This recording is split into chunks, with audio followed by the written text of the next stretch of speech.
What? I'm gonna look at your phone.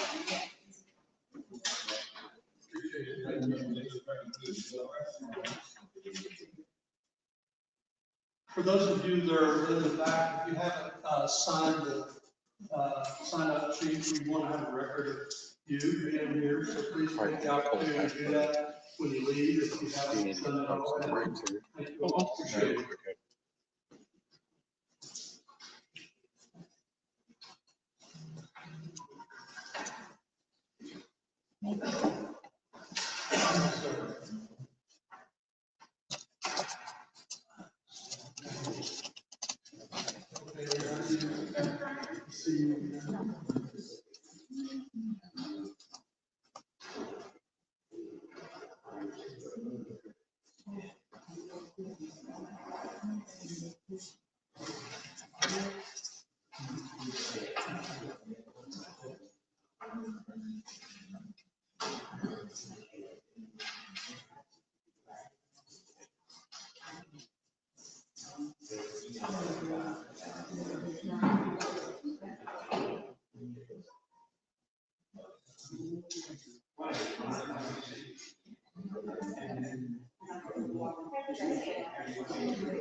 We'll get started here in just a minute. I want to let you know a few things. There's coffee and water in the back, graciously provided by the folks here at Chickasaw, bottled water and coffee. The restrooms are down here to the left. They have women's and men's separate there, and you can find that if you need to. And we'll get going here in just a moment. And I think we've got just about everybody here. You want to wait a little bit more time and start? Okay. Is there a meeting on time? I like that. Okay, thank you. So I thank everybody. You're checking already? I can start the meeting.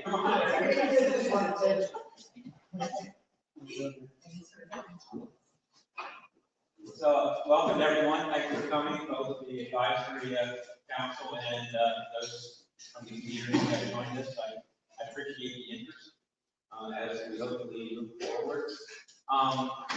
We switched the venue from the one downtown here, just because I think it's easier to get to and have parking issues. However, you know, if we want to go someplace in Pritchard next time, certainly willing to do that and willing to take suggestions on where to go. It's a little dark in here, and the acoustics are not great, but I certainly think it will do. At the last meeting, you all requested that when we send out the agenda, if there's any pre-read material, we send it to you. I took that seriously, and I did issue you pre-read material. If you read it, great. If you haven't, we'll try to talk you through it today, because what I'm trying to do today is get feedback on what we've done and where we are. So obviously what we're trying to do here is be transparent as possible. So if you have any questions or we're going the wrong direction or we're moving too fast, please just say stop and ask questions. You know, this group has been pulled together to give me community input and tell me how to move forward. So I'll do a lot of talking, but I don't want to do all the talking. And you get feedback from all of you. We have an agenda, it should be in front of you. I asked if anybody had any modifications to the agenda, didn't get any feedback. So before we start, does anybody have anything they want to say? If not, I'll just jump into the agenda. Okay. So What I'd like to do is start with some updates. Yeah. Oh, okay. And say Davis, and I don't know how many people in here saw on Channel 10 that our water board, our present water board, 366, soon and had some changes made. Like paying the attorney's less. I personally think we don't need a receiver or what's your title? Receiver, because we have a problem with water board. If we weren't paying you all, we could actually pay this and those things.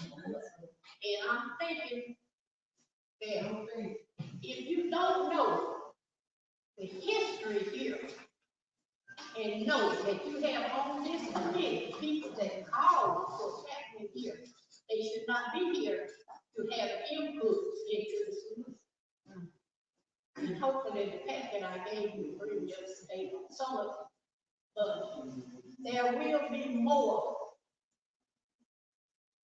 We'll see more of what Pritchard City Council had to offer in the future.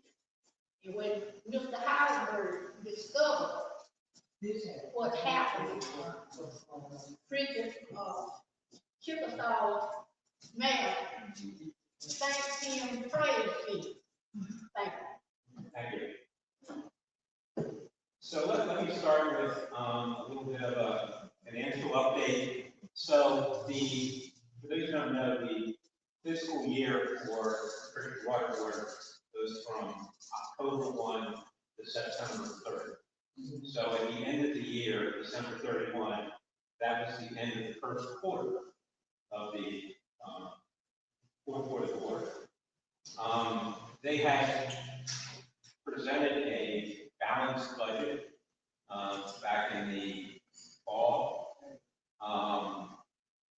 So we actually tracked how we're doing against that budget. Unfortunately, revenues were down by 14% against what the budget was, and expenses were up significantly more than 20%. So we're kind of going in the wrong direction on both of those. No, so let me get into it a little bit. On the revenue side, clearly, 98% of the revenue that's generated is based on water consumption.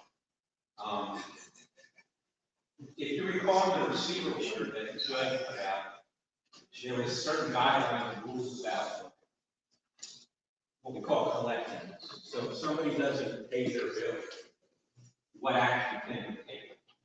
And so in the receiver order, and I think maybe some of you even had input into that order.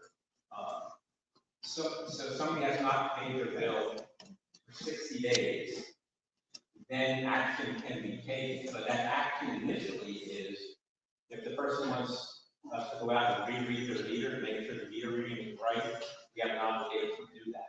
If the person wants to go on a payment plan, they can't pay their bill in full, but they want to pay portions of it over a longer period of time, we can put them on a payment plan.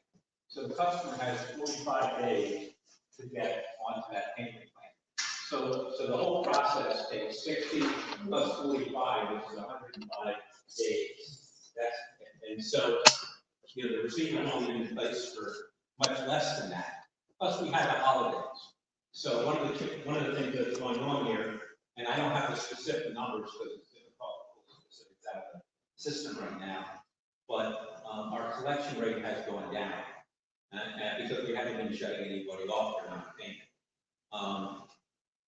Not that I want to shut anybody off for non-payment. I certainly hope that everybody can come in if they can't afford it now to go on some sort of payment plan. And we're going to be talking about affordability for a little bit later in the agenda here. But I think that's the primary reason that the revenue is down. On the expense side, it's another story. First of all, the hybrid settlement did not go exactly the way Pritchard Water wanted. So there was a huge deficit against the budget, almost $700,000 less than what they had budgeted. But also, we have extensive legal fees associated with a number of issues. Ms. Davis just referenced the judge has basically said that the water board needs to continue to pay the board attorney fees as well as the trustees' attorney fees. So I'm kind of paying attorney's fees on all sides of the issue. And hopefully, over time, those fees will go down and that will be good. The other issue here is, as I said earlier on, we have basically no capital dollars available to spend on the water side. And we have very, very limited capital dollars that we can spend on the wastewater side. The county, we have a little bit of county grant money, but the revenue that we generate against the expenses, there's no extra money. Heck, we can't even pay our operating costs, much less have extra money for the capital. So when problems come up, when we have, let's say, a pump failure, we can't go out and buy a new pump. We don't have any capital dollars. What I can do is I can go to somebody and rent a pump. Or, if something breaks, I'll spend money to fix it, even though it's probably so old that we shouldn't be, because I can't buy a new one. That's a very inefficient way to work. So if you look at the budget line items here, you'll see rentals and building maintenance and all that are all over budget, because we really can't replace anything because we don't have any capital. Now, one of my jobs, or one of our jobs, is to try to get maybe some grant money in so that does not continue. And I've been knocking on the door of EPA, I've been knocking on the door of ADEM, I've been talking to the county, and I've been honestly talking to the bond trustee who's still holding some of that bond money that we can use. When that becomes available, I can spend a little bit of capital and hopefully reduce some of these operating costs. The other big operating cost that continues to kill us is the leakage that results in higher costs in surface water from us. Let me ask you a question. Sure. You said leakage. I mean, everything that on Mobile side come to a leak, the street side, you know that. We got a lot of places that streets got water been running for months and years. And do you have anything in plan to try to stop some of the leaks that you have inside the city of Freedom? Okay, another question, that's why you talk about water. Do you have any plans trying to get 8 Mile Creek back in operation? Have y'all thought about that? So let me talk about, so there's an agenda item on here which is dealing with what's called asset management. And that's basically developing a plan on where we're going to spend our money, which is primarily focused on leaks. So let me get that a little bit later in the agenda. Let me, John, follow here. You mentioned that we're having to pay the attorney's fees for Synovus, which is the trustee. Right. The attorney fees for Pritchard Board. What about your attorney and your fees? Are we including that in our expenditure? Yeah, that's all going to be, what I need, under the receipt order, and obviously because of the efficiency of the budget,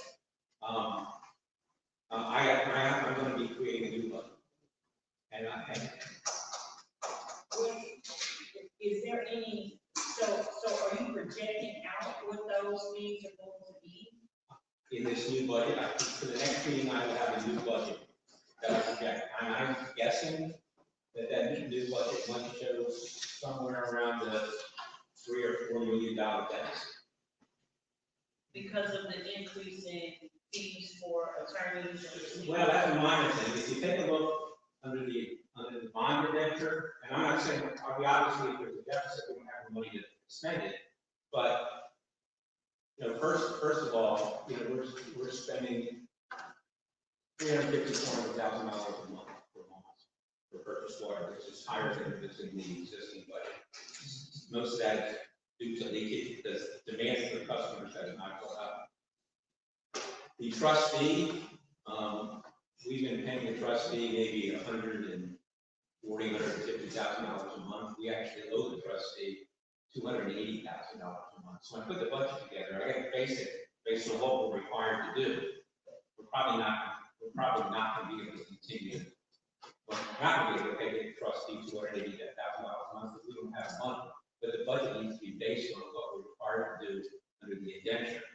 we've taken $1.2 million out of the reserve fund that the trustee holds because we've been deficient in paying the bond trustee for quite some time. So it's going to be in the budget.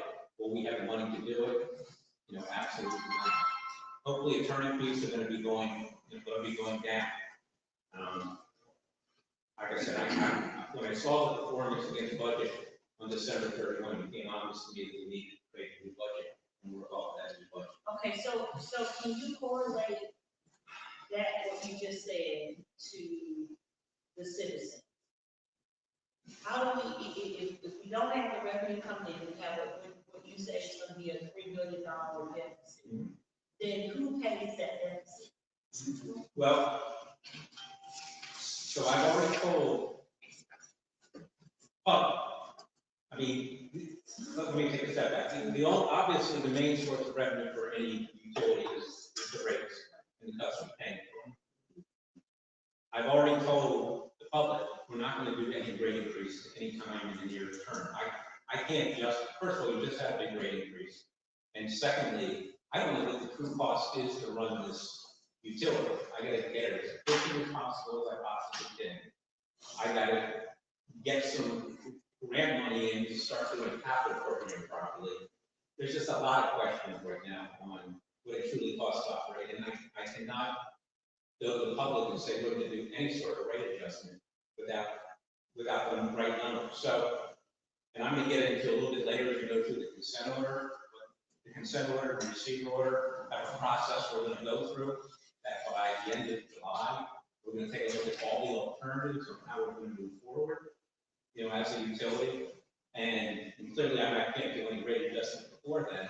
And then the consent order actually has some other requirements in it as well. So, you know, we had 9 months to a year to kind of get our act together, figure out where we're going to go long term.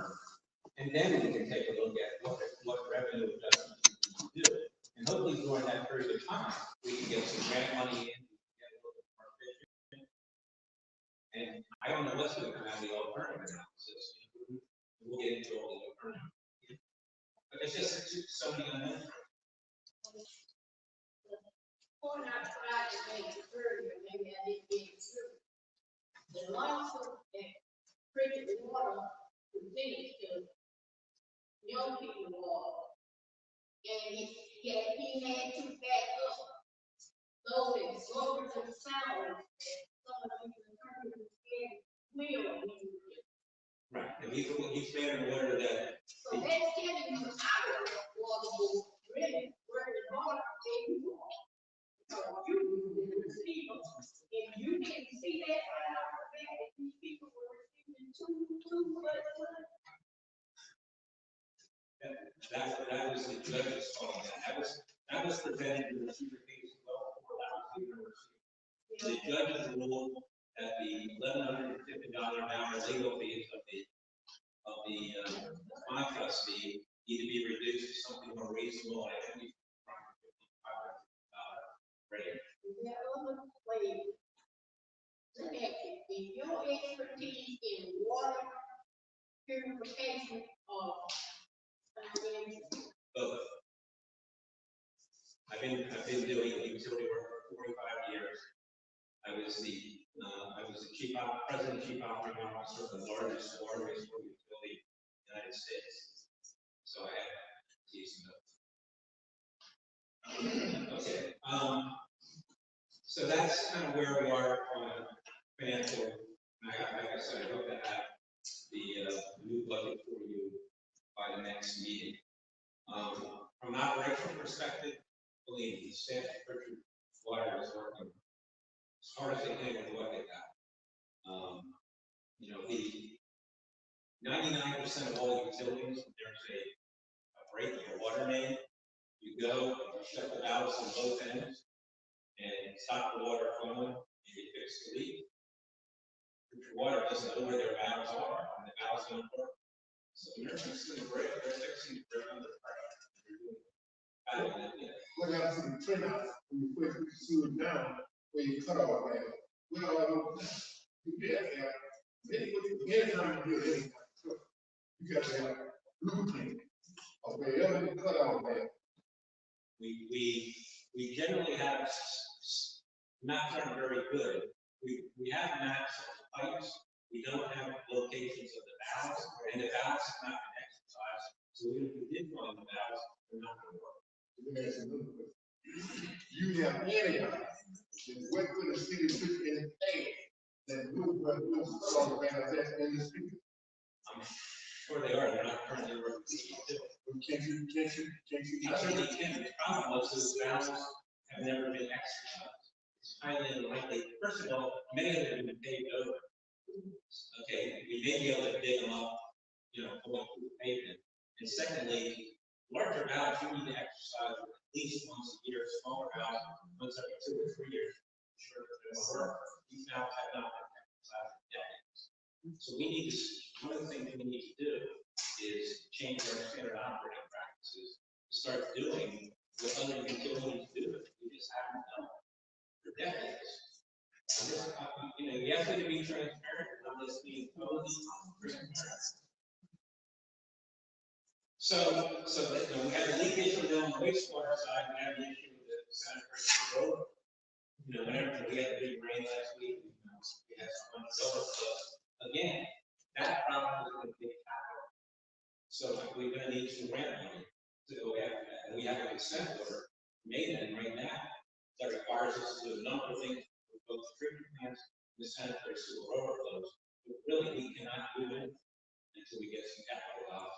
And so that's been one of my focuses, finding not only where to get capital out we need through grants. So that's a general update of where we're going operationally, financially, and it's not, I'll be honest with you, it's not perfect. Do you have any new financial reporting that you provide this council? I could probably give you the first quarter financial results. I can email that to everybody. Okay, so let's go over the next agenda item is the 8M consent order. It's one of the handouts that you have in front of you. Talk you through it. So, as you probably know, Christian Water is currently under consent order on the wastewater side. We have some challenging conditions at our wastewater treatment plants, which at some times we don't have to improve the wastewater and the discharge from the plants to the rivers exceed some of the discharge requirements. That combined with the issues we have with the sanitary sewer overflows, we're under consent. We need to address that again as capital dollars to do. About 3 weeks ago, I got an email from ADEN proposing a consent order on the water side. Now, typically consent orders are issued when you have public health. So clearly what's happening on the wastewater side, when we have sanitary sewer overflows and discharge, more contaminants than we should into the rivers. That's a public health concern. We're under consent order, we should be able to work for finding that. On the water side, we're in pretty good shape on the water we get from us is good quality water. It meets all of the standards. So you have to ask your question, why did it take us a consent order on the water side? And if you read this document, you'll find out. First of all, back in early 2023, both ADEN and EPA came out and did inspection of water. A sanitary survey by ADEN, was basically inspected by EPA. And they both recognize a number of deficiencies in the water system. Conditions of the water tanks that we have under conditions, there's potential cross connections that these tanks means that untreated water, always treated water, unless certain things are done. We need a cross connection program, that pressure, commercial properties, industrial properties, properties that have both a irrigation and a water supply coming in. Those supplies need to be separated, where you can get contamination. And there's backflow preventers that do that. Those backflow preventers need to be inspected. inspected on an annual basis to make sure that public health is protected. You know, the program is not going to do that, especially implement that. So the requirement to do that, they said there's some standard operating procedures, efficiencies, and things like that. On top of that, we know that we had audits done, and Aiden actually stated they have 19, 20, 21 audits done. They are done. The 22 audit is still not done. There's like 19 items to get to the auditor still for them to do that audit. I didn't realize that was happening. We're working on trying to get those to the auditors. So that's the concern that Aiden has. The fact that the utility defaulted on the bonds is another concern they have about financial sustainability of the utility. And there's just a number of other issues. They talk about leakage in here and a number of other things that just are not done. One other thing is they require an asset management thing to be done by the utility. It's submitted fortunately on time, but the quality of the bill is something that they can just not comfortable with. So given all of that, say again? You said that the only report.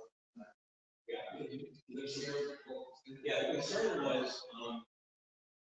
the records that Bridgewater has on the location of pipes, the size of the pipe, position of pipes, things such as that. Frankly, it's not very good. And so the information that was provided to the engineer that did the report was not very good. And so the actual report on what's needed to be done, the priorities of that work, the risks of that facility failing, all of that was just not at the level that they had in mind.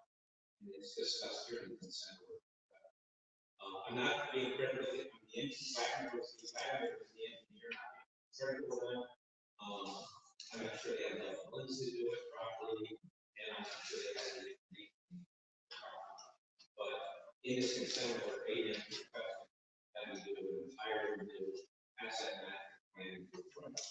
So, my additional question to that, this report was being clarified, what meeting is going to be saying, over the years, we're not made such a report, so that we wouldn't be at this level today, in terms of moving to know the infrastructure issue that they exist. We are already power over in terms of where we are, where previous time, none of this ever came up.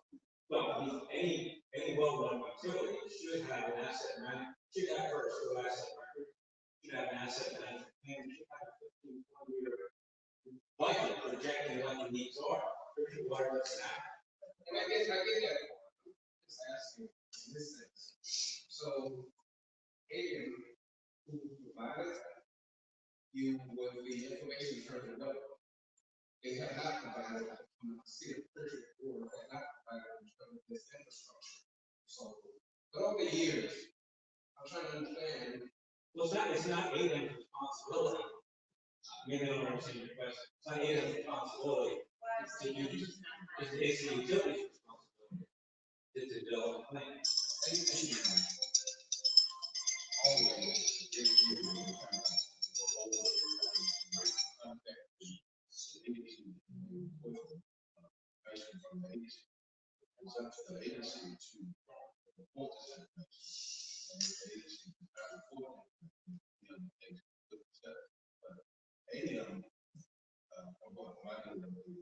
They've always contacted and did what we're supposed to do. And we don't know what you're supposed to do, we're gonna come back and see what you're supposed to do. But families are issue necessary.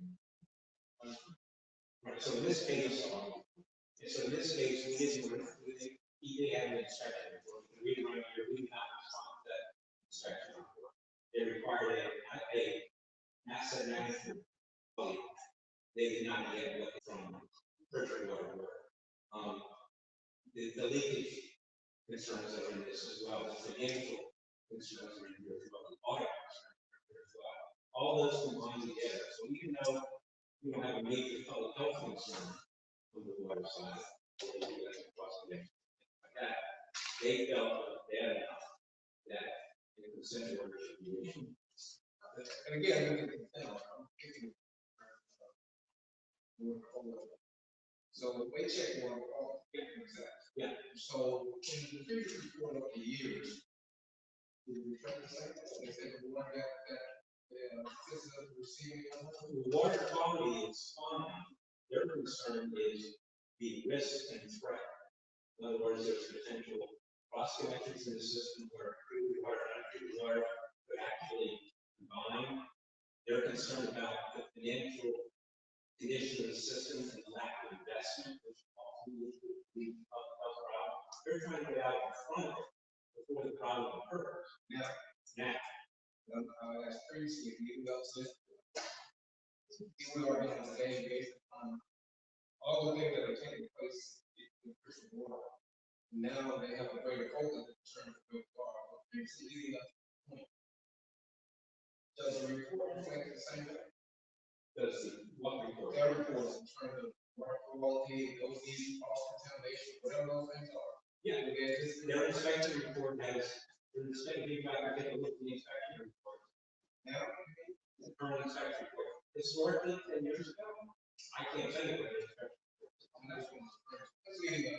I know now for certain that more people that are engaged in this than previously, and now here we are, but and all this is important. Yeah. What I'm saying is, though, in the 9th hour, here we are, these things should be identified. Year in, year out, and it should be just at this hour. And I can't tell you what they were identified or not. All I can tell you is over the last. And we report it to the public. If they have a public outreach, Yeah, and on the water side, from a public health perspective, the Moss water is a very good product. There's no question about that. But this is all about sustainability and risk. What ADA is saying is the risk is not appropriate because of the information in the system, because of physical conditions. John, one of the things there should be some culpability. ADM is just piling on at a bad time to defend themselves. If things were high risk before, even if water quality is getting provided, if there's risk before, why weren't they calling out that risk before? And if so, they were negligent users, so anything was happening. So that's a great point.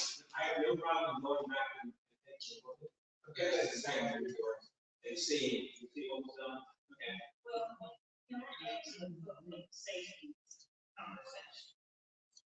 To Mayor,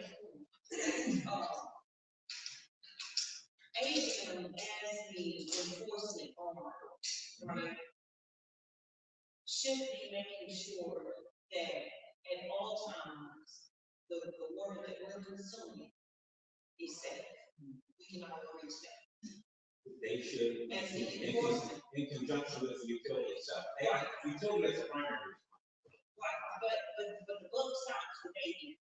If the utility is not in compliance, ADM has a responsibility.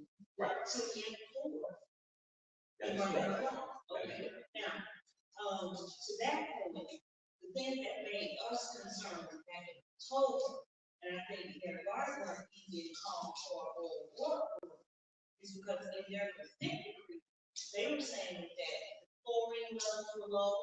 They were saying that there was mildew in the storage tanks and all of these other things. And at that point, there had been reports of coliform in some of the testing that had gone. So what we did was we went and we had ADM come speak to them. We asked them if they would accept third-party testing.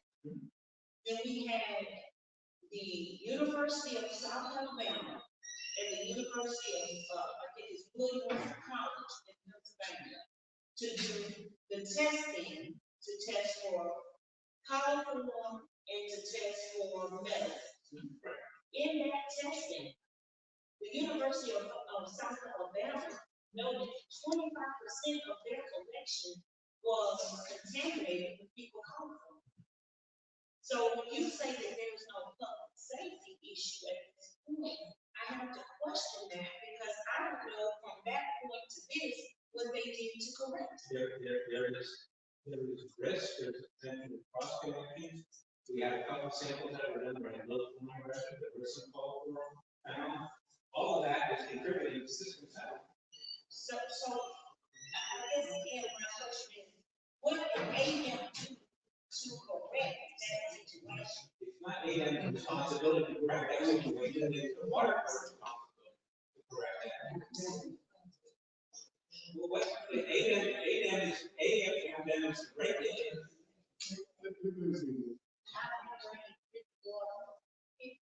It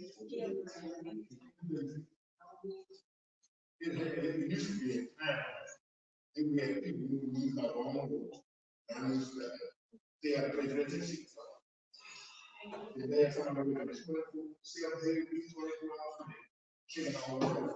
If you don't go on a roof, nobody can be 24 hours. They can kill you, everybody see the picture. You said, Mobile City safe, go upstairs. Mobile City sends it all the time. I'm not shaking when it gets out of home. So You got to shake it that when it gets out of home. yes, so Richard has people out there sampling, when they sample for pollen bacteria, when they sample for that, they also take one residuals in the system. They're testing for metals, they're testing for carcinogens, like trioxide, things, a lot of that. Years ago, we had about 5 or 6 people with clean chickens on. And I soon here out in 1 hour, they had a chick telling the folks, they saying I say about one year. Okay, I know you said that in this cancer. I see people out there question that 5 hours. I also do pressure holding tank out. That the water actually comes out of the home. I know you pressure water out. And you ever think pressure water out of the tank? Right. So one of the things that AM has, and they're absolutely right, is the water utility does not have the appropriate level of standard operating procedures to address hydrant flushing, to address tank maintenance, to address a number of things. And in fact, one of the things I have done is I've gone to EPA and their technical assistance people, and they're now looking through to bring in people that can help us write and rewrite our standard operating procedure and by the proper training associated with it. So they're trying to corral those resources right now. But we do not have what I'll call best practice standard operating procedure. So what is the utility going to protect? That's the question. The utility is sampling at the proper frequency, reporting both using their own people and their own analytical techniques as well as going outside laboratory. They're reporting, they have to report all the results to AM in monthly reports. AM reviews those reports. If there was no public bacteria last month, there was no public bacteria the month before. Residuals are all fine. But there are certain risks. So what I'm hearing you say is that the utility is collecting water, the samples. The utility is providing those samples to a third party lab and then reporting the results to a. Some of the stuff they do themselves, some of the stuff they do with third party labs. Some of the testing they do. Yeah, sure. They got it. And then some of the testing they send off to the lab. Right, and both of the results from both of those go to AM in monthly reports, and some of the things that look at quarterly, annually, they all go to AM. And periodically, you might pick up some colorful bacteria, you might have low chlorine residual, but it's very, very infrequently. Sometimes it's a result of sampling. Okay? And AM has looked at all of that and is saying, from a quality perspective, you're okay, but given your financial condition, given your assets, given your operating procedures that you have, given some of the ground for that, there's risk. And they want us to mitigate those risks. And that's why they've given us a consent. And we sit here today, I know we got a money, I know we got a money problem. Do you have anybody trying to get money from the federal government? But the federal government gave a many cities, Mississippi, and other places, who give thousands, with the system. Did anybody working for us trying to give us some money, federal government, we got a problem. I've been here for 6 weeks, I've had 5 conversations with EPA, trying to get money. I had at least 4 conversations with ADM, multiple conversations with the county. Trying to explain the situation we're in. ADM understand that I say sign this consent. If I don't have any money to do the work, there's $1.5 million of tank work for loans. Okay, I need to have some grant money in hand before I can sign it. I'm not gonna put my name on it. With the documents, they can give you $1 million, dollars, do the infrastructure, other cities down there. Well, we can't do that. Exactly, I'm not, when I was in Flint, I brought in over $100 million from the federal government in Flint. We takes time. Yeah, one of the things you need is you need an audit. You need an audit. And we don't have, we don't even have a part of the answer.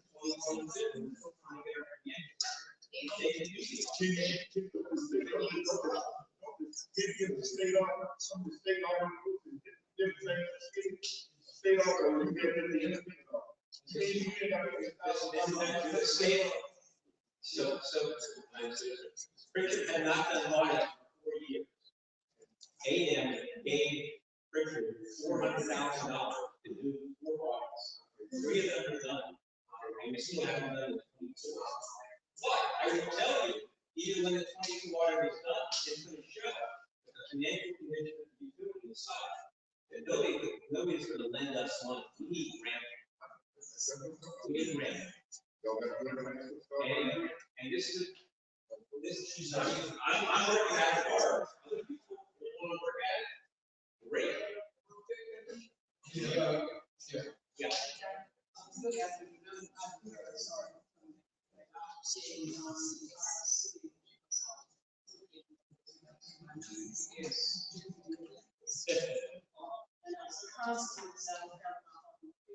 And we can apply false responses so we can hear As a consequence, I don't have the questions that I had as a leader in this.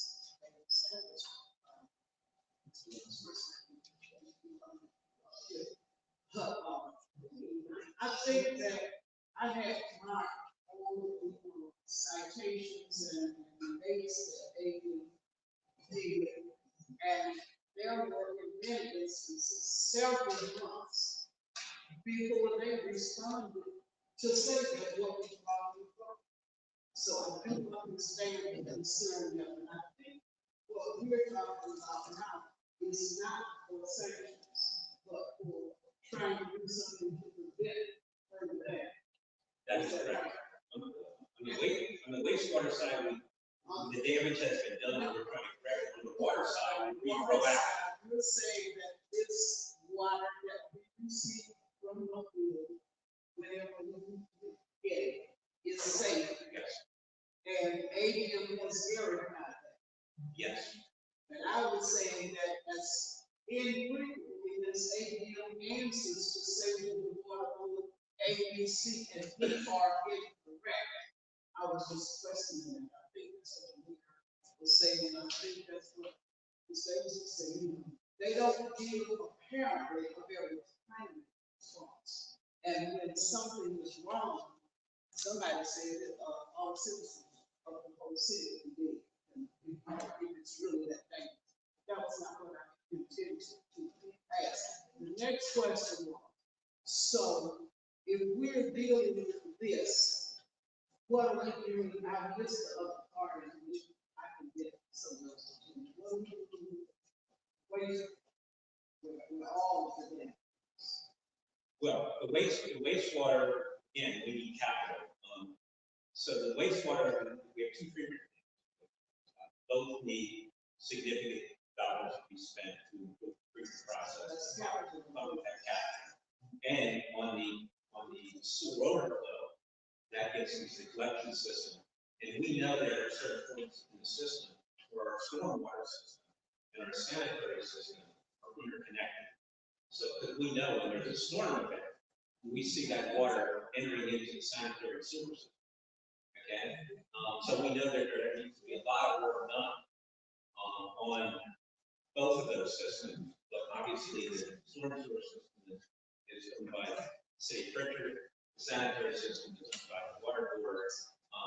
So we need to find out where the interconnect are, stop those, and do improvements to the system. Again, capital requirements of the system.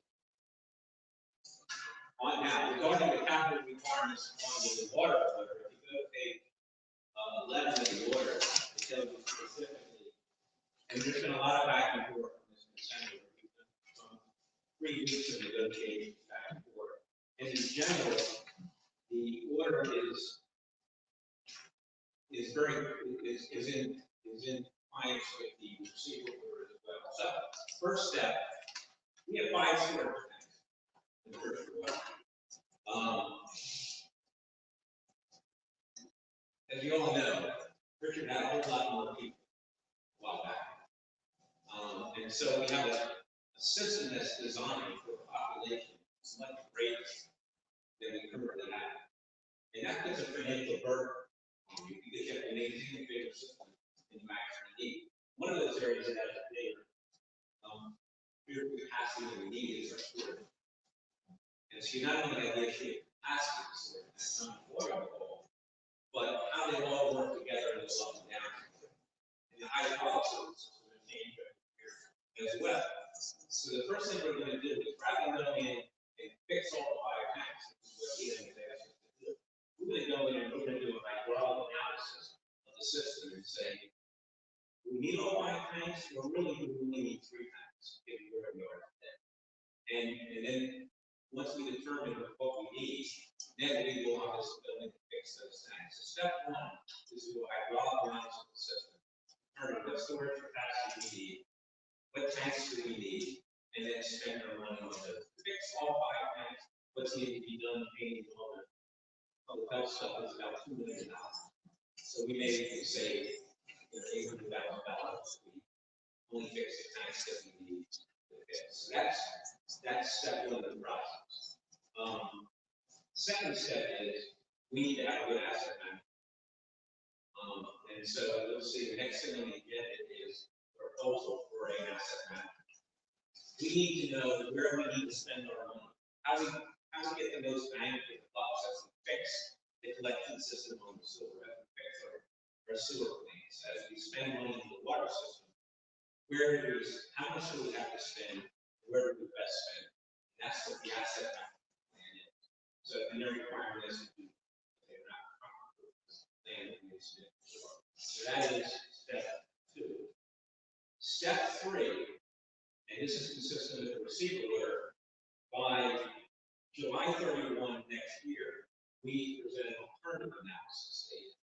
So it's an alternative analysis, it's looking at all of the possible organization, structure, whatever you want to say about Pritchard Water, what's the most effective way to move forward with Pritchard? So what are the alternatives? The alternative should be both groundwater and just having laws as a standby supply. Should we be going to surface water and just have laws as a standby supply? Should we what I'll call status quo? Maybe we just try to get as much grant money as we can get in. I say goodbye, the work comes back in, and move forward. Should we go forward with a concession model that's been proposed? Or is there a solution that laws can be found? All of those things are going to be looked at as part of the alternative. The chair, we need to make sure we will study all of possibilities and what besides the place that turn of the cost and the fact that I think that is the thing that we should have. And all of them will be possibilities. Absolutely. Absolutely. We have to start with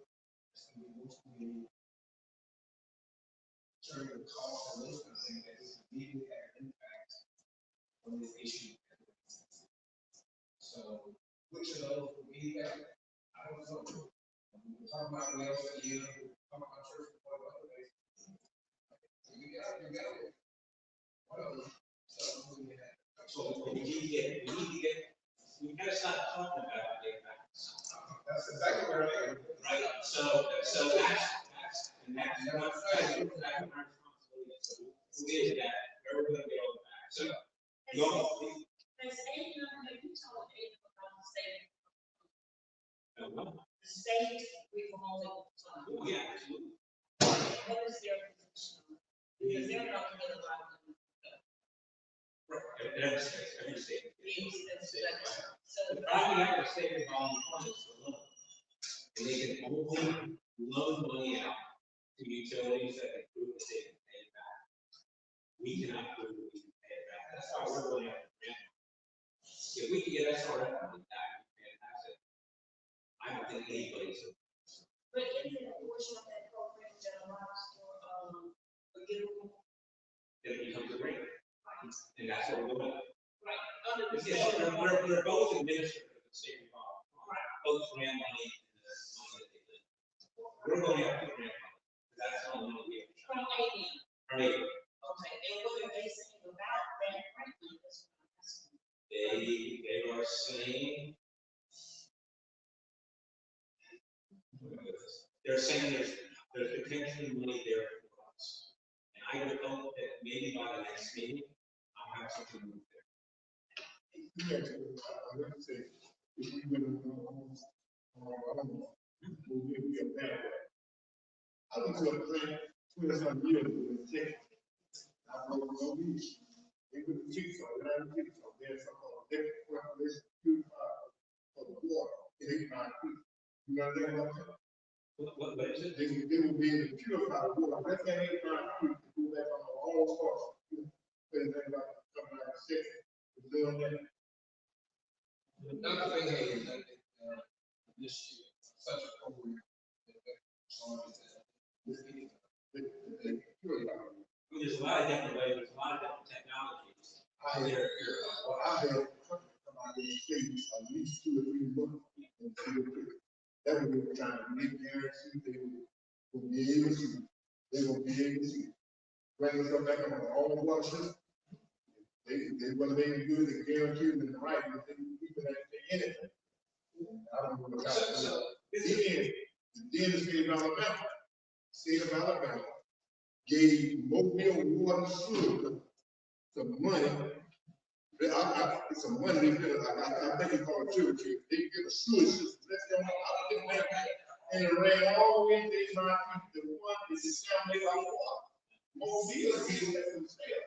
And they still on water. but again, this is all about getting facts. This one get to the consent order, they don't get into the groundwater source. That's the next step. So by July 31, we need to have all heard. Okay? And then we have to have facts. We have to, what's it gonna cost to build a groundwater? What's it gonna cost? You know, what's it gonna cost to borrow money for concession? How would Pritchard interface with the local government? All those things that have facts. And then all we need to do is say, what's feasible, can we do it? And what's going to have the lowest impact on rates for the Pritchard customer? What's going to be the most affordable? And how does it affect the city long term? Absolutely. This is not a 1-year thing. We're watching like 30, 50 years. Okay. So then by the end of July, we pick which is the alternative. Then we have 3 months to fine tune that alternative and come back to the state by October and say, this is for Pritchard Water to be a sustainable utility, if the groundwater plant, a surface water plant, or whatever. But this is where the rates are going to need to be. Are they affordable? And is this now a sustainable utility? There's a possibility that all of these alternatives would get through them all. And the rates would be unaffordable. we don't have a sustainable utility. I hope it doesn't end up that way. But remember, the rates we have right now don't even support our operation. What's the number of paid customers? What's the number of paid customers? A little over nine, a little over nine. Anything comes from our house, we want to do all our peers today. Anything comes, you know, We're trying to move it in a positive direction. The problem we have took decades to create. It's not going to be solved. You're kidding yourself. We can take decades of problem and solve it. It's going to take time.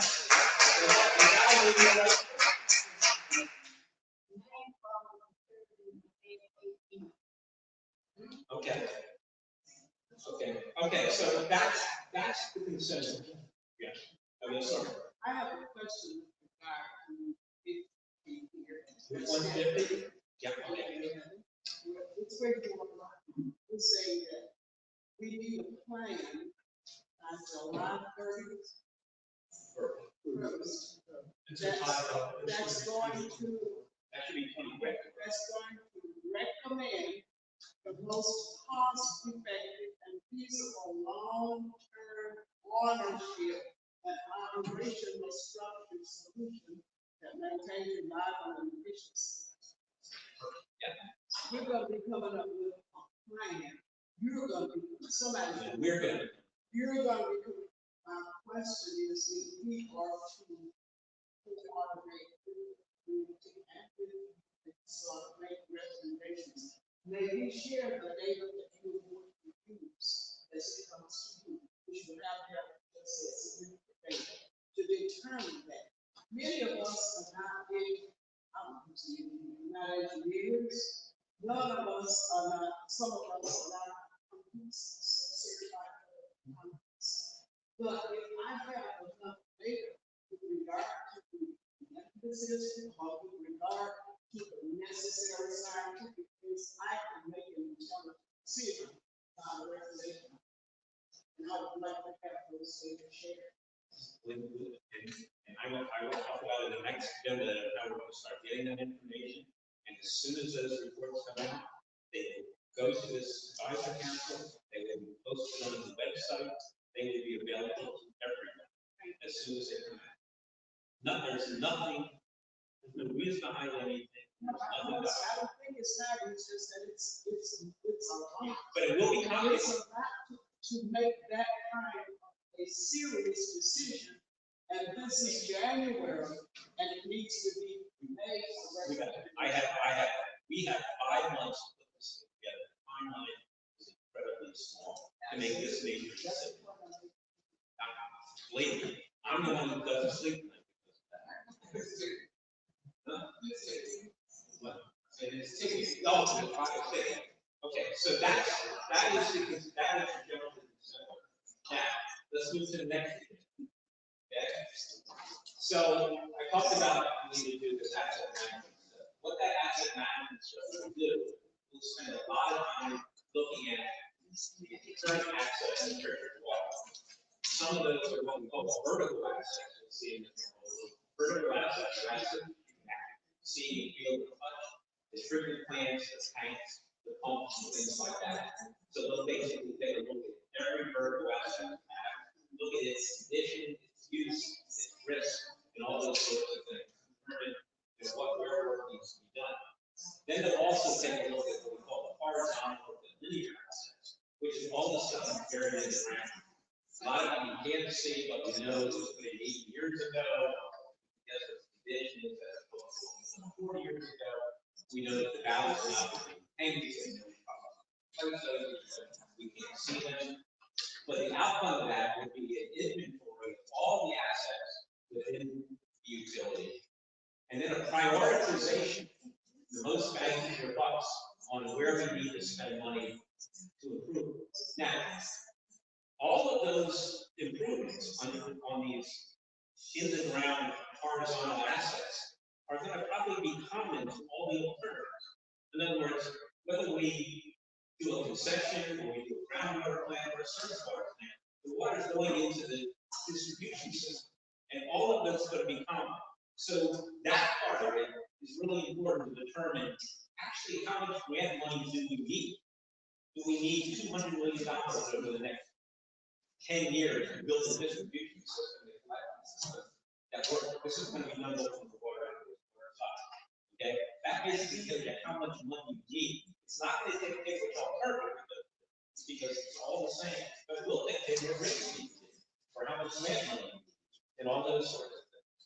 And it will tell us what the 20-year capital program needs to look like to address all the varied infrastructure that we have, the water tanks and things like that.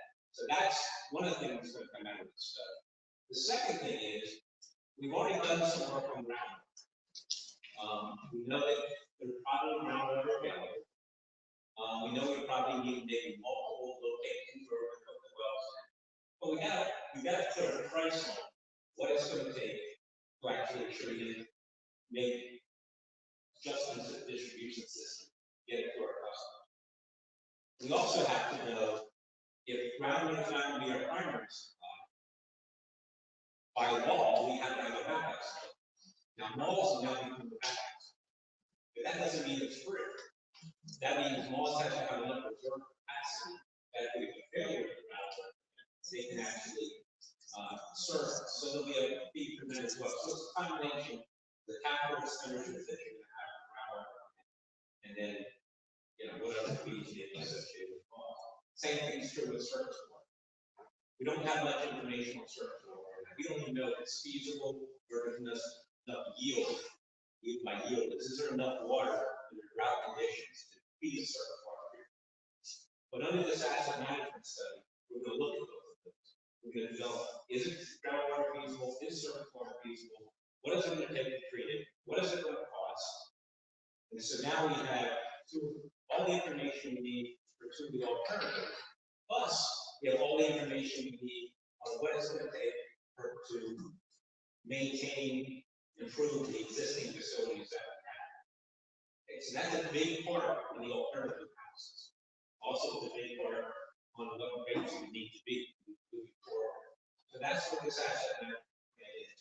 Now, when I originally, the engineer that we're proposing here that worked for Richard Waters in the past. In fact, they're the engineer that's managing the AMI program. I know them very well. They're out of Birmingham, and they're really quality engineers. They actually came at a price of about $1.5 million. I'm an engineer myself. I've done a lot of these studies. We went kind of back and forth. Really, how much do we need to do? We need to dot every I, cross every T, to get information in each of this analysis. We're going to do something a little bit less. And I think we can. So this is about a $750,000 study. Now the question is, where does that money come from? Well, I request this money from the bond trustee. So the money that we have sitting in the bond trustee, I have any source of funds to pay this. And I'm waiting for a response this week on whether they're going to give you money to do this study. But this study is required to comply with this incentive. This is the asset management study, and this is the 2 or 3 of the alternatives we're going to look at in this study. So that's what this study is about. And I can go through the details of this if you want, but you can see just on the first page. Take a look at the new surface water supply, the new groundwater supply, and basically the facilities associated with this new supply. And then taking a look at every bit of infrastructure we have on the existing system and determine where we need to spend money. You said here, you made another engineering company. Now that's Stephen King that, Yes. Yes. Yeah. and, Mr. King, he came out and he talked to the citizens of Pritchard. And Mr. King, he also, the former in the ground, directed as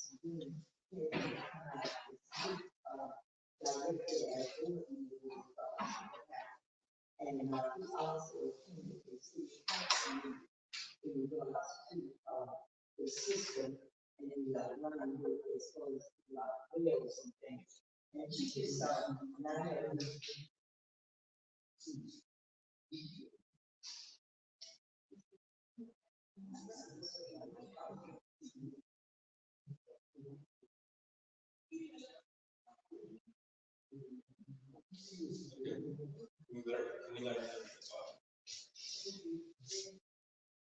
And, as I was saying, Chickasaw was available and gave, Mr. King access to come in and to check the grounds in regards to, the wells and the, kind of thing. And, the city of Richmond did not cooperate in this situation. They had one meeting, the city council meeting, in regards to it, and, we, and, United Concerned Citizens, totally involved in this, movement, and we did not do anything, consider, in regards to, being able to check, but he did find some, lines, and there could be some reading there. And so the thing that my main point here is that, Mr. King has worked very, very closely with the community and with organizations and communities, a very reputable company, and I'm very happy to see that, this is one of the most award we apply, and we work very hard to keep them on board. And I'm very glad and pleased to see that through the research and everything, the hard work that you're doing, that you keep them. Yeah, so the other reason it's important to use this firm is you notice the schedule on the clock ticking. They've done the groundwater work. They have a hydrological water system. They can hit the ground running, and they can, and that's what we need. So at the end of the time, in the 700, but it takes 15 weeks to get done. Some of the studies that's been done through Richard F. and location, how can we do that? I know the year, so I think, as we want to share, I think, we need to know that as well. I think we do have those reports. Yeah, they talk about 3 different locations across. That's in the agriculture, that's everything that's true. So I don't know how we were missing out to have that conversation with the people.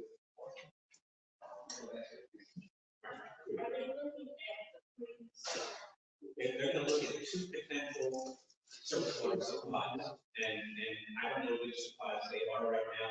They haven't started with, I don't have a funding for this yet, I can get the funding. I can't say which supply we're gonna look at, there's not looking here, look at 2 supplies.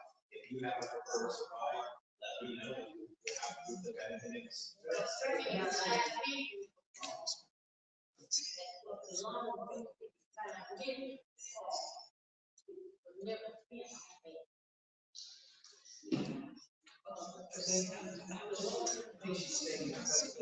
Prior money before, but it's still a problem today. I think it's important that the community, the stakeholders, whether you use your current water source or buying water, 2 other sources that you can invest. Clean water rate is into when you bring clean water rate in contaminated or we might be able to solve the problem of getting water sources that are lower cost. Getting the estimate of how we can continue to keep that water clean is as more important. But it's still not for magnitude of what that's going to cost. So when we solve the cost of lower cost water in, that's making good water back. Absolutely, and you get a lead right now, so you're not another water waste. So we have to stay in to see what that. That is determining what we can spend on this. I want to make sure everyone hears, this is going to make sure that whatever the water source is, it's going to not deteriorate and be safe. That's the most important. And I can guarantee you, the cost to maintain your existing system is going to be significantly more expensive than building around our plant or service. Most of the money you spend. So if you take away the studies here, how do we protect the water and keep it clean? That solves the biggest issue with safety for the public. Then we've got one other issue thereafter, sewer side. And this study is going to address water and what are we at, recognizing that water city? And if we got a home. that's exactly what this study is going to compare the cost groundwater and treating it ourselves as opposed to what it costs to buy it from the city will be service water as well. You know, I'm gonna be paying $1,000 water from Mobile. So they, I don't know where to come. I gotta go on this. I think it's fair to say that, in most costs when you buy something, we just don't know that that's something. Way too important for me. Way too. The cost, I can tell you what the cost is per year. What it costs us, it's running us about $350,000 a month. So we use so many gallons that we. But you need to understand, it's gonna cost us $15 million to build a service water. So you have to weigh the capital cost against the operating cost, and that's what the financial analysis will do. But we look at the average,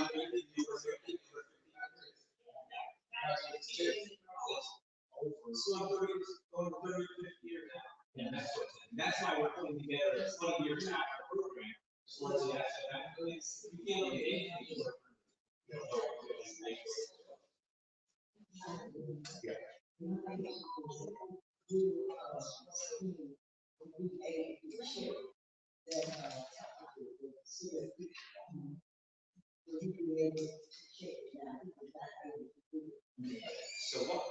So we believe we have enough information from experts on groundwater that we probably don't need to do more physical testing. In other words, we can do what we did through modeling and things like that. So we're not having to physically get on the property as well as things like that. We know that we will also have to use. And so I don't think it's going to be an issue getting on the property. Clearly, any property we pick, we have to be able to acquire it and have protections on the ground. So that's all we put into the cost of the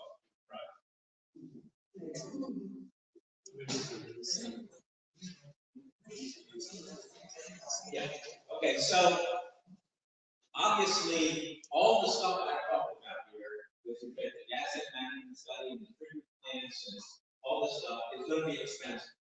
We also know that the customer base in Princeton and Chickasaw clearly have issues with respect to affordability. Okay. So one of the things that we're doing is we're basically doing what we call affordability analysis. What can this community really afford? Let's forget about right now what's going to cost us. What can you really afford? Okay? Because we have to find grant money and other things. They can't afford it, we got to get money from other things. What can they afford? And secondly, those that can't afford a normal rate, how can we help them with some sort of customer support program? So if they can't pay their bills, who can they go to get support help paying? So while I'm coming up with, we're looking at all these places we need to spend money, and all these alternatives, at the same time, we've got to be looking at the customer, and the affordability, and how can we help them. So I brought in one of the leading experts in the country to help with that. Eric Rusty is somebody who I think I worked with him in Jefferson County. And we both been in Flint together, Detroit together. So he's done a lot of work, and I've been dreaming about on the affordability and customer support side. And we brought him on to help us. He has a little presentation today about affordability and customer assistance. So Eric, all over. Thanks. Good afternoon. Thank you so much for your time. It's a pleasure to be here. Before we start, I just would like to know this is a really, really tough situation. It's as tough as I've seen. But I'll also tell you that there are a number of times, other circumstances where communities have been able to recover from a situation like this and thrive. So that's really what we are concerned about, what we're trying to do. This is why I just try to give a little bit of background. Water portability, what we mean by that, how we maybe look at measures to get a sense as to whether we're on track or not. And as John talked about, there's sort of two parts of my meeting scope of work. One is to try to get our arms around how severe the problem is. And then also to try to think about what are the kinds of things that can be done to help customers who are frankly in the worst circumstances of all. Just a quick presentation, do a little bit of introduction about me and the scope of work. I just want to give a little bit of a high level overview about what this subject matter is about. And then give a couple of ideas about the kinds of things that can be done for customer assistance. And then when I said, geez, I think the circumstance is as bad as I've seen, it's based not entirely on just reading the newspapers. I did a little bit of research to support that. It's the kind of things that, frankly, the regulators like EDM and Environmental Protection Agency would look at. They're trying to get our arms around and do some assessment of your circumstances. And that's kind of important because, in often cases, how you prioritize grant dollars is a sense as to where the problems works, where's the money need to be spent the most. That's kind of what I want to go over. Quick introduction to me. The short answer is I've been around the block or two. I have really gray hair. John and I have been moving around this business for 4 decades. Neil, approaching 4 decades. So we had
even if you're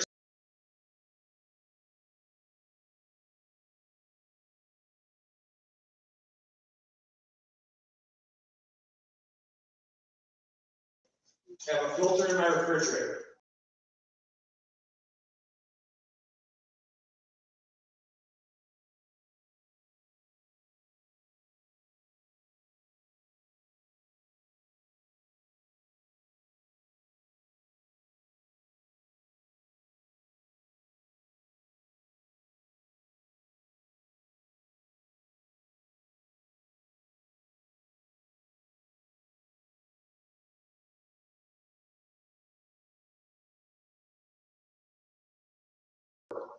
Affordable.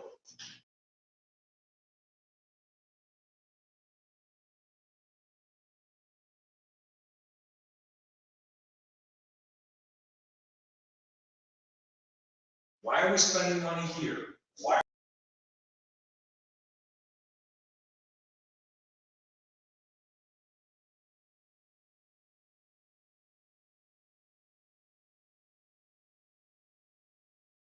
I wouldn't take this job because it's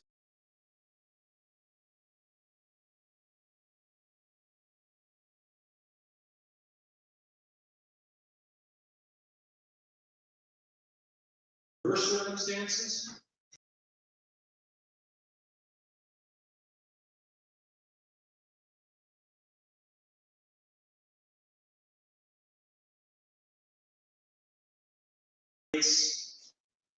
What are the rates?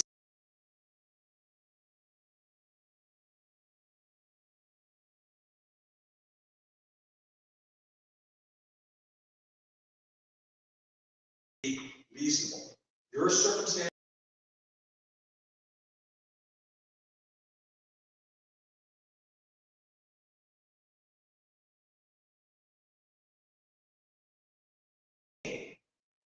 Stuff that's very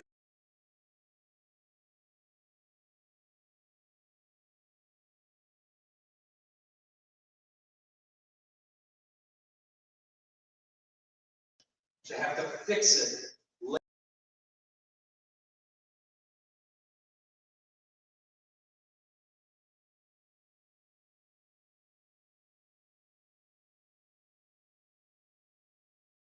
Lots of utilities. Didn't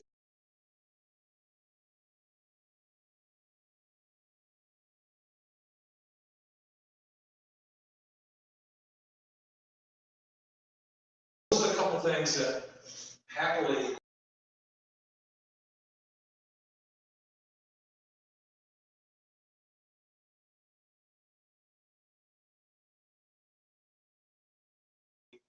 keep track of all the utilities.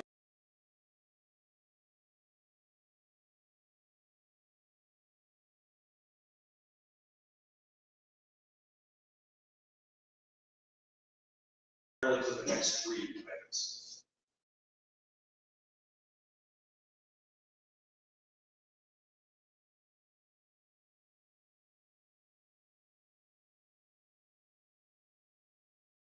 Is make sure that the structure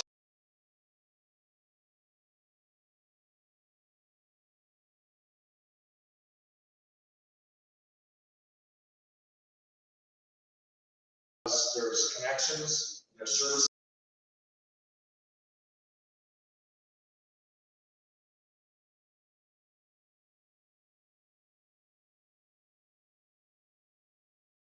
So how you structure those sites.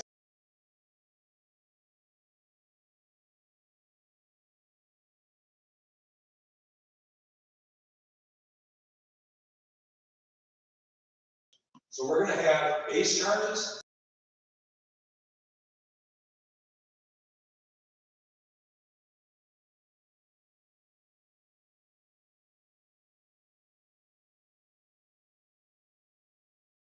So that those folks that are wasting.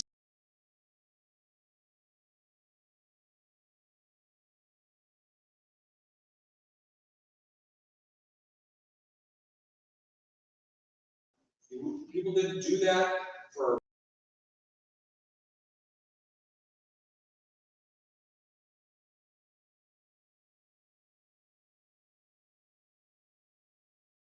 is, why don't we structure it so that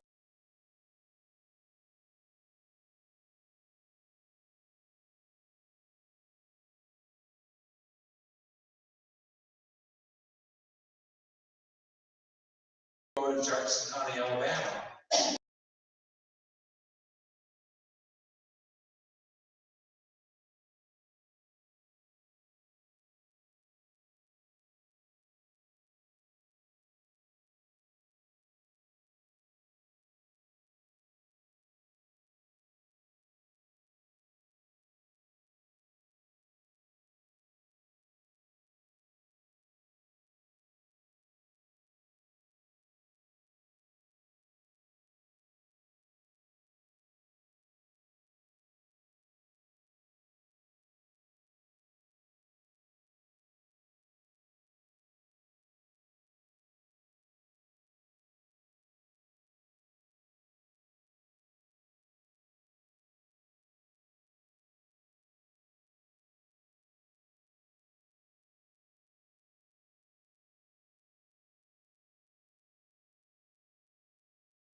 Face, and they get into this sort of death spiral of fees upon fees upon fees that have nothing to do with the actual water that they use. On the other hand, the reason people are disconnected, the reason these fees are put in place is because the utility needs to collect the money. So trying to figure out what's the right balance to encourage folks to be able to pay if they can pay, but not be punitive in the way that we deal with delinquencies that people fall in line is the last word. So, another thing I want to just speak to is that as this issue has gotten to be important, there's lots of different theories about, well, what's the right deal? When is a bill affordable or not? There's no magic number. There's no, it's, $75 a month is okay, and $78 a month or $81 a month is not okay, or $65, whatever you want to say. It's not worth that, right? There's, what is affordable is a function of what the circumstances in the community, is a function of the costs, right? You can't expect the utility to be able to deliver that high quality services if it has huge costs that are not being covered by the ratepayers. So it's a balance. There's not a particular singular number. So what people do is they look at different sorts of measures. What EPA has done is they said, well, let's figure out what the cost per household is for your community for water and sewer service, and divide it by the median income in your community. The median is the sort of the middle of the lowest to the highest. You have about 10,000 customers. What's the income of the guy that's at 5,000 gallons or 7,000? And that's the income that we'll divide it against. It's usually close to the average bill. So kind of like, think of it as average bill divided by average income. What's that? What's the bill as a percentage of it? And what EPA has done is they've used that metric and said, if a community is facing bills that are above, where the bills are above 2% of median household income, that community is facing a high burden. Then people that got involved in this, me included, all fairness, is like, why are we worried about the folks that are in the middle? What I'm most worried about are the people that are at the bottom, the ones that are really struggling, because we're talking about a life essential service. People have to have water. And when you're at the bottom of the income scale, you're in the most danger. So we're starting to do basically the same calculation, but instead looking at the lowest bill. Then people say, well, what about circumstances where housing is expensive or other things that are expensive in our particular community relative to other folks? So this next one is something that attempts to look at disposable income. Then somebody said, well, it's really too complicated.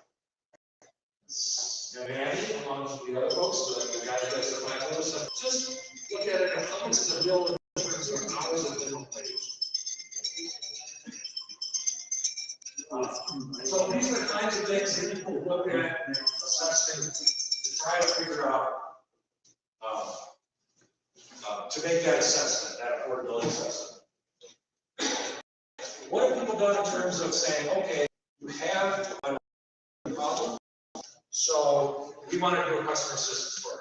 There are things that we have that will happen in our schools. One of them is, who should get assistance? How do they prove their eligibility? Lots of work has been done about this stuff. The lesson that I think has been learned is utilities are not able to try to figure this out. They're not the kind of organization that does it, is positioned to collect information or know what to do with it. There are other places in your communities that do. So partnering with them. And so what you say is, if you're eligible for SNAP or TAM or low-income home energy assistance, you call. Folks, I think, are moving towards. Still, there are a bunch of utilities that do their own screening, but that's, I think, an early lesson. Again, I think I mentioned that other kinds of forms of assistance. Do you provide a bill assistance on a regular basis? Do you provide crisis assistance? Is it just about waiving some of the costs of the bill, or do you do other kinds of things like waive your sewer costs? And you look at things like plumbing assistance. And education is a big thing.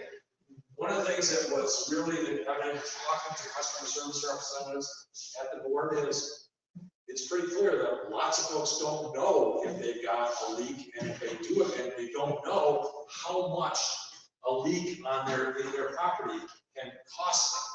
So you have circumstances where every month the board gets a report that says there's about 20 or so customers that have got basically an active leak. And leaks can cost hundreds upon hundreds of dollars for customers.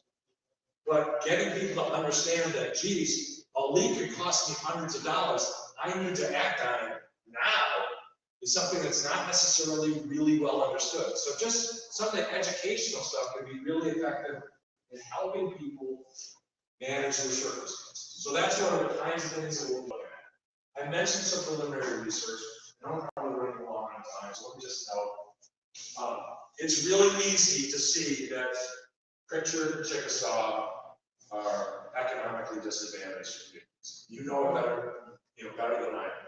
You just have to go in 2 seconds. You can go to the. You just look up US Census QuickBooks or QuickBooks, and it gives you these kinds of numbers. And you see, median household value in the United States, house value in the United States is $281,000. In Chickasaw, it's $89,000. In Pritchard, $76,000. Pretty big differences in the value, median values of homes. Pretty big differences in median household incomes. Or in persons in power. In both Pritchard and Chickasaw. This is a, doesn't take me an hour to find this information on the census. It's very clear this is an economically disadvantaged community. And you look at what your bills are as a percentage of median household income, as a percentage of lowest quintile income, as hours of minimum wage. And in both Pritchard and Chickasaw, the numbers are tough. The numbers are saying that even at the median household number, even at the lowest charges for just 2,000 gallons, as you sit here today, you are a high burden, according to EPA's loose measure about financial capability, before you've made $1 of the investment that John needs to help the law system. And if you look at some of the numbers for lowest quintile, they're really tough. So there's not a lot of breathing room. There's not a lot of room for rate increases. There's not a lot of room for funding of customer assistance programs, and yet at the same time, there's a lot of need for that. So that's the Gordian knot that we have to try to untie. That's where the big puzzle we need to work on. It's as tough a puzzle as there is, but we are willing to give our best shot at it. What's next for me is I've given you just a thumbnail sketch of the kind of research I'm doing. I've been meeting last couple days with board staff to try to get some specific data about the Pritchard system to flesh out and be able to provide a report to folks that not only to you, but to folks like ADEM and EPA, to document the significance of the problem and talk about some of the options for a customer assistance program. That's what I'm up to. If you see me hanging around in the next few months, that's what I'm working on. I'm happy to answer any questions. Yep. Okay, I have a couple of questions that I came up with the other night when I wrote the presentation. One is, in your study, when you look at how the two cities in which the utility serves, how the increase of customers could affect the affordability.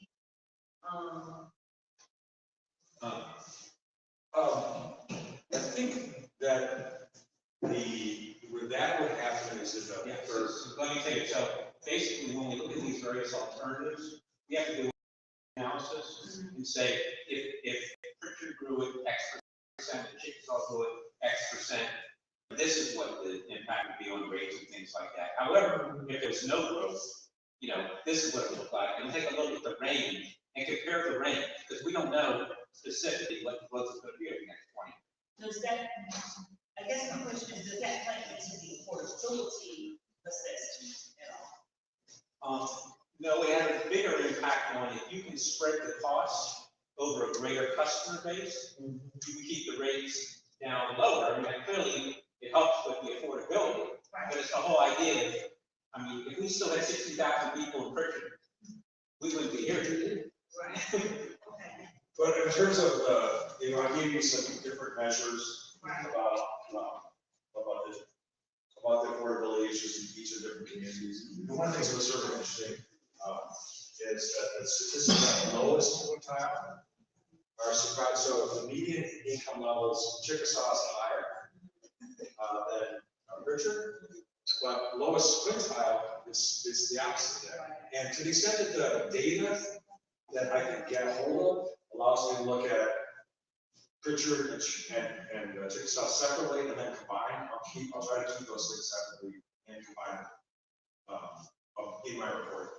Okay, and then the second question I had was, have you guys looked into the income-based water affordability program that Baltimore does? Where you go into as a customer, it's based on your income. Yeah, I'm real familiar with the program. Okay, The Baltimore program is patterned after the Philadelphia program. right. I'm going to tell you, and actually, there's in Manny Theodoro's blog post, right? He has a whole blog about the Philadelphia experience. The short answer to that is that if there was unlimited funds that were available for program administration, it might be something you might want to look at. It is an incredibly expensive program from an administrative standpoint. I remember sitting in the audience at a presentation next to my client who was Detroit's director. And they were talking about they had spent something like $14 million in Philadelphia to rebuild their building system in order to be able to administer and accommodate the TAP program. So the concept behind it is very compelling, right? It's the thing that says, all right, we're going to set the bills to which one you can afford, we're going to figure out what you can afford based on your income. And on an individual customer basis, right? It sounds great. And it's very, very well intentioned. I know some of the people that devised it in the first place. It's just practically and administratively really, really, really difficult and expensive. One of the things that I think is the lessons that have been learned from, frankly, in some ways, problematic experiences in Philadelphia and in Baltimore and so forth, is it's really important to keep it simple. One of the other things about Philadelphia program, and I haven't tracked this with Baltimore, is they were anticipating that the vast majority of customers who would be eligible would participate in the program, right? So they're, and they thought this is a great deal. This is, coming in, we're setting it up so that you can afford it based on your income level. The participation in the program was, I believe, under 25% of the whole population. Right? So they did all this, they spent all this money, they took all this trouble. Again, best of intentions, but it hasn't been a particularly effective program in actually helping a significant number of customers with their issues. So I think that the lesson from that is keep it simple. Part of the issue around the participation was it was kind of a pain to participate, to fill in the forms, to do all the stuff to get enrolled in the program. And so it should be simple enough, especially here, because there's going to be limitations on how much assistance can be provided. For our customers, the juice has got to be worth the squeeze, right? I mean, it's just, you can't make it hard. Because when it's hard, people are like, man, I'm busy. I don't have time to run across town, do this and do that, to get $5 off of my water bill. It just ain't worth it for them. So we got to be conscious of that. One of the things that we've learned over the years, in trying to, again, best of intentions, is we have to keep it simple. We have to keep it low cost for the utilities. It has to be low cost for the customers, because their time and their trouble and their effort is an important cost for them. So that's some of the lessons we've learned from the last experience. I have a question, and several comments. But one thing, we don't want this to end up the way that the Birmingham water system is what they are going through, because they're all over the news now. They had all kinds of studies done, just like we're doing here now.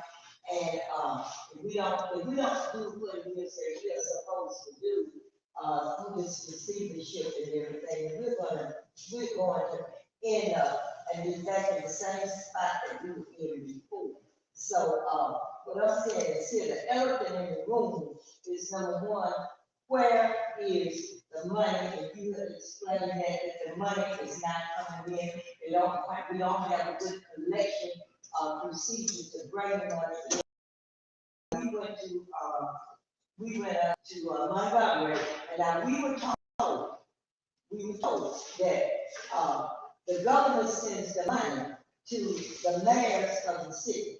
And then the mayors of the city is the one that makes the decision where that money will go. We also told the same thing by EPA that the money came in, but the mayors are the ones that make the decision in terms of the money comes through the water or utility system or wherever the money is spread throughout the city.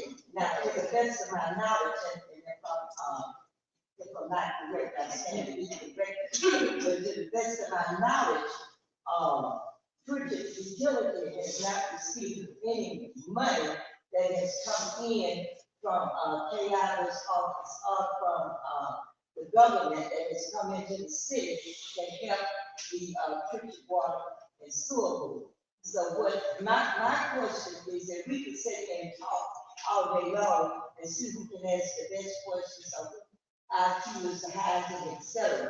But the bottom line is that it's got to jump off of this paper and become a reality. Because we, the citizens, are suffering here in the city of Pritchard based on mistakes and personalities because we don't like this person or that person. I've seen a lot of this go on in the meeting today.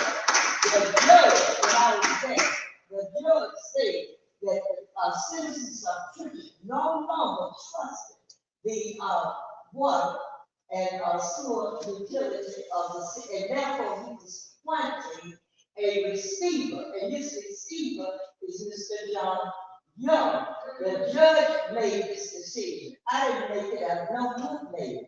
He denied the state order. State for what? Ain't nothing to stay now. We got to get this thing, get it together. Everybody sitting around this table. No, the bottom line. Everybody sitting around this table. Know what you've done, what you will do, and what you won't do. We got a man here, we prayed for this, and I can't say enough. That we whatever you dig up with the dig up Superior County Morris name, we got to deal with it. Whatever it is he comes up with and bring it to the table and bring the truth to us, then we should be willing to work with him and deal with it. You don't know nothing. I don't know nothing. If we knew so much, we wouldn't be in the shape we in now. So just one point here. 85% of the water utilities in the United States are run by cities. Here it's a little bit different. The water is independent of the city, so any money that we get from ADEM or EPA will come directly to the utility, will not go through the mayor's office. I just want to make that clear, which actually is good for us because we will get it quicker. So that's why I'm the one going to ask the calls. Clearly, politicians can help me, but it will not come from them. It will come directly. Okay. Thank you, Eric. Eric will be back in a couple months when he has all the answers here. I think it needs to be negative, but before you stop the problem, you got to recognize the problem. So we now know we have huge needs, and we have affordability issues, but we really can't do rates. And now we have to solve the problem. So it was easy. Somebody else will solve it. Work that part. So let's go to the next issue here. The first good news: we rolled out a website yesterday. Mixed Pritchard Water. We are putting everything on the website. There was a question about transparency, and as we do these studies, it's going to go right onto the website, and it will come right to this meeting. We will explain it. I've already had 15 questions from customers come in, ranging. You wouldn't believe what the questions are. I've been able to answer some of them. We will get back to everybody. Jimmy, you want to talk a little about the website? You said what needed to be said. The website is active. FixPritchardWater.com is the domain name. You can search for it out there and you'll find it if you don't remember, but FixPritchardWater.com. The second item from a communication standpoint is a lot of our attention has been focused on this group and the attention of meeting with other agencies and groups that can impact what the ultimate plan will be. But we still want to meet with people in the community. We want to find ways to do that. That is kind of like, Coach of Alabama going in to talk to a family about recruiting their son or their daughter. We want to find the places where we can go and listen to you one-on-one or two-on-one or five-on-one. So if you have some suggestions about that, if you want us to come to a meeting that you're having in the community, please reach out to us. That's how we're going to begin to get the story broken down a piece at a time. It's not going to happen in broad page strokes here. It's got to happen one person, one community, one person at a time sometimes. So we need to know where those are. You all are here. You heard me say it. Feel the freedom to reach out to John Young, or you can reach out to the website and let us know, and we will follow it up. We'll chase it down and run it to ground. And believe me, we'll learn. I've learned more at those meetings than you guys will. I need to really understand the heart of this community. I'm slowly getting there, but it takes a while. So I really encourage you to do exactly what Jimmy's talking about. But websites up, and you can send this information. If there's things on the website you don't like, send it through the website to me, and we'll get it changed. This is our first shot. Yeah, it's our first shot. Okay, action items.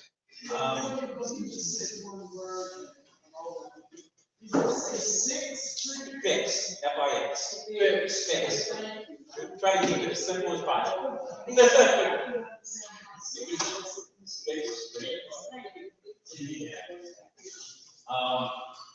Okay, action items. I'm going to send the first quarter budget results from Bridgewater. I'm going to go back and take a look historically on some of the inspection reports that we had from ADM to show whatever. I don't know what they're going to say. I haven't gone back to year. I wasn't going back 2 years.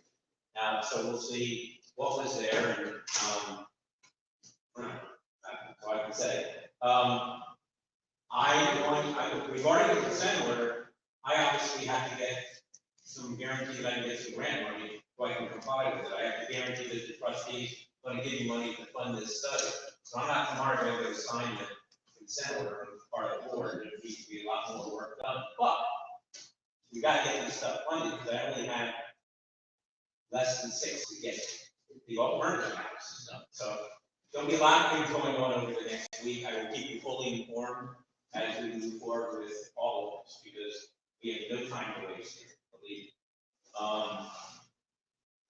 Any other action items other than those 2 items? I mean, I obviously have a lot of things I need to do. Another question that you must be asking. Revenue's going down because people aren't paying their bills. Consumption's up, and if costs are going higher, leakage is a problem, and you can rely on pressures. There was a program when I was young, a long time ago, that allowed people who had leakage to get new shower heads and guts for their toilets, which are the biggest leakage components and valves. If you could take an action to see if there's a federal or state program that allows us to get those assets, maybe we can gather and work with the community to go to those areas that have the biggest leakage and volunteer our own time to replace the shower heads, the faucets, and the toilet guts to stop both the expenses from rising and generate more revenue for them to be able to pay.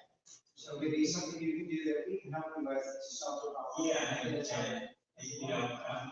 key there is, I mean, typically those programs are funded by the utility at the end of the day. They help people. We are the utility. And so if I could get that recognized as kind of a capital loss as opposed to an operating cost, then there could be some grant money. And we immediately stop the bleeding that you're seeing again. Yeah, exactly. Okay. And at 9,000 people, if we did 10% of 9,000 customers, if we fix 10% of the problem, it's 900 people that are probably a big driver of that cost. 10% of the problem. John? I just asked a question and asked where this go on the universe, and where is here and see people. Is everybody looked at the land landlord issue?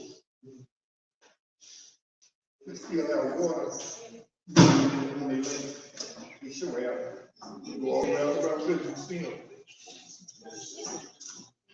That's just a question. I'm putting out. Okay. You can have a number, taking them out of street all the time. I see these everywhere.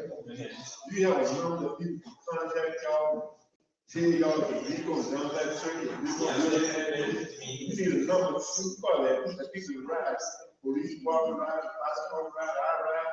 The people call you, they can get their complete check and really go down on the water for something, we get from the same mobile.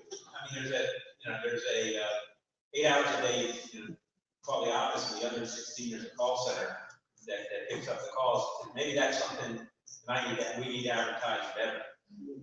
And we'll put it on the web, we'll put it on the websites, and maybe we just need to get out and something a little bit better. One of the things, I'll be honest with you, one thing we're a little bit is how best to communicate with the community. I mean, I know there's limited, I know most people have a cell phone, but as far as internet access to the home, everybody doesn't have that. Everybody doesn't get a newspaper anymore. And so we know we have to be able to communicate to this community to get the word out. So we'll try to be better, and we'll try to be redundant. We put the phone number in one place and put it everywhere. But the community, I hate to say that the community is the eyes of the utility. You guys see the leak before we do. And so, call us. My challenge here is to get enough crews out there to fix the leaks, do everything we need to do. But that gets into the whole quality and efficiency thing. There.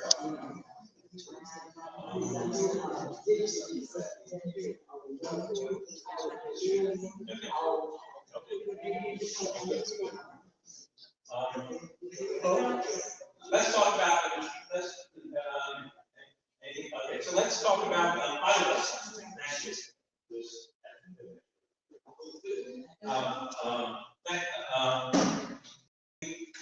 Thank you for this meeting place. We can meet here again. We can go someplace else. Let's go into the group. What do we want to do?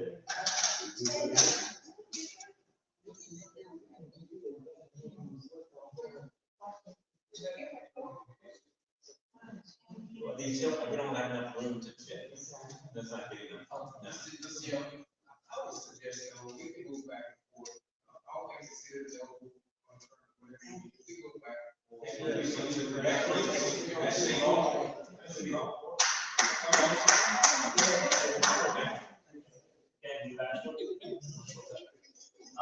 okay, so I'll go rate it. Time of day, we did the first one from 10 noon, we did this one 2 to 4. General, make a difference. Is this time of period of work? I think if we're looking for more, citizens, it needs to be maybe later. Pass the word time. Yeah, pass the word time. Probably 5.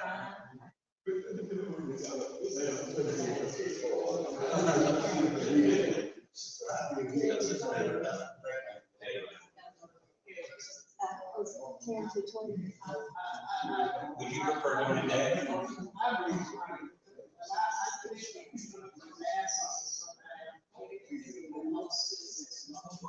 Yeah. You have to know the city system. Senior citizens. That's not senior. That's too young. Okay. 2 to 4. It's okay. 2. Okay. Okay.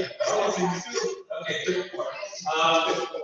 Anything else anybody want to talk about? By the way, appreciate everybody's input. I know we got a lot of back and forth here. That's how you get things done. Everybody needs to be honest and transparent. I need to hear bad news, and you need to hear bad news. And go. Hopefully, the more meetings we have, the more bad news comes through the news. Okay.